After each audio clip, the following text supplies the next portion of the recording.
bu katkılar yarınlarımızın da adeta teminatı olacaktır.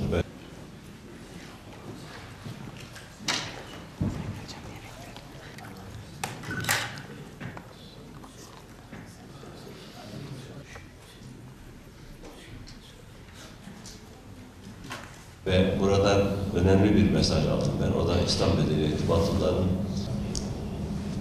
Teşekkür ediyorum Sayın Rektör. Efendim?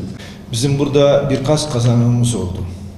Bir, önemli mütefekkir ilim adamlarımızın İslam dünyasından aramıza katılmalarıyla yeni bir irtibat kurabileceğimizi görüyorum. Özellikle Casime Sultan, Salah Cerrar, Muhammed El-Kubeysi, bir taraftan gelemedi ama yine bakanlıktaki görevinden dolayı Cüneyt Zahidi. 3 günden beri buradaki gayretlerinizden dolayı çok teşekkür ediyorum.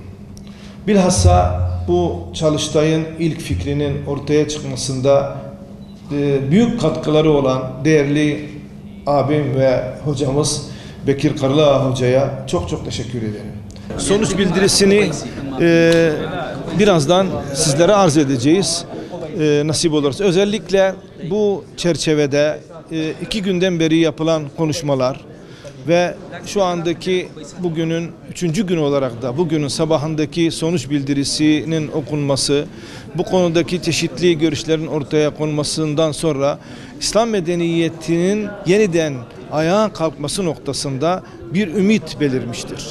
Ve İslam dünyasının her yerinde gerek Milli Eğitim Bakanlıklarında, gerek Kültür Bakanlıklarında ve diğer enstitülerde çeşitli çalışmaların yapılmasını temenni ettik ve bunları hükümetlerden bekliyoruz. Dolayısıyla İslam medeniyetinin yeniden ayağa kalkacağı noktasında bir ümit oluştu ve İslam medeniyetiyle ilgili zaten devam etmekte olan çalışmaların daha da hızlanacağını gördük. Birçok kurum ve kuruluşlarımızda buna dair yıllardan beri yapılan çalışmalar var. Fakat böyle bir çalıştay ilk defa Türkiye'de oluyor. Bu isim altında İslam medeniyetinin geleceğiyle ilgili olarak konuşmalar ve bir çalıştay mahiyetindeki bu gayret gerçekten verimli olduğuna inanıyorum. Bunun devamı gelecektir.